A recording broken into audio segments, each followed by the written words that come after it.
Super star Rajinikanth பொது வெளியில் பேசியது விமர்சனத்துக்கு உள்ளாகிறதா? வீக்னஸ் இல்லாதவர்கள் யாரும் கிடையாது. திரைத்துறையிலே கெட்ட பழக்கங்கள் இல்லாதவர்களை விரல் விட்டு எண்ணிவிட முடியும். அதையெல்லாம் பார்த்தால், அதையெல்லாம் தெரிந்து கொண்டால் திரையிலே அவர்களை நாம் ரசிக்க முடியாது. அதற்கு இதற்கு வேறு. அது அவர்கள் சொந்த வாழ்க்கை. சொந்த வாழ்க்கையில் யாருக்கு என்ன பழக்கமும் இருக்கலாம். கவிஞர் கண்ணதாசன பெரிய குடிகாரர் என்று சொல்லி அவர் பாடலை கேட்காமல் விட்டு விட்டோமா? என் பாடலை பாருங்கள், என் வாழ்க்கையை பார்க்காதீர்கள் என்று சொல்லுவார். ஆனால் அவர் வாழ்க்கை ஒரு திறந்த புத்தகம். திறந்த புத்தகம். அவர் எதையும் ஒளிச்சு மறைக்கல.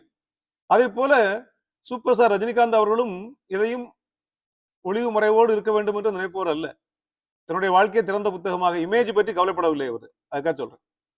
தலையில் முடியில்லாமல், முகத்தை சவரம் செய்யாமல், சாதாரண உடை அணிந்து கொண்டு வெளியே வருவதிலே அவர் எந்த அச்சமும் படலை. என்னுடைய இமேஜ் என்று ஒன்று இருக்கிறது, அது வேற. மக்கள் மனதில் நான் இருக்கிறேன் என்று. அதனால அவர் அப்படி இருக்கிறார். ஆனால் எல்லோரும் அப்படி இருப்பதில்லை. அந்த பொது வெளியிலே அவர் இந்த மது பழக்கத்தை பற்றி பேசுகிற போது தன்னைத்தானே சொல்லியிருந்தால் கூட பரவாயில்லை, அவர் இன்னொருவரை சொன்னார். இவர் இமேஜ் பற்றி கவலை இல்லாத ஒரு மனிதர். ஆனால் அவர் கைகாட்டிய மனிதரோ இமேஜ் பற்றி அதிக கவலை கொண்டவர். அதுதான் வேறுபாடு.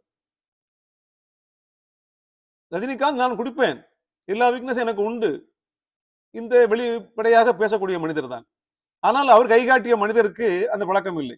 தன்னை ஒரு பிம்பத்துக்குள்ளே வைத்துக் கொண்டு உலகம் அப்படித்தான் பார்க்க வேண்டும், ஒரு ஞானியாக பார்க்க வேண்டும், ஒரு தெய்வமாக பார்க்க வேண்டும் என்ற எண்ணம் உள்ளவர். அவரை கைகாட்டி அவருடைய வீக்னஸை, அவருடைய பலகீனத்தை சொல்லி காட்டியதுதான் கொஞ்சம் முகம் சுளிக்க வைத்திருக்கிறது, கொஞ்சம் யோசிக்க வைத்திருக்கிறது. மரியாதைக்குரியவர்கள், பாராட்டுக்குரியவர்கள், போற்றலுக்குரியவர்கள் இருவருமே. ஆனால் பொது வெளியிலே நதி மூலம் ரிஷி மூலம் பார்க்கக்கூடாது என்று சொன்னாலும் பொது வெளியிலே இதை பேசுவதை தவிர்த்திருக்கலாம் என்பதுதான் கருத்து, அனைவருடைய கருத்து.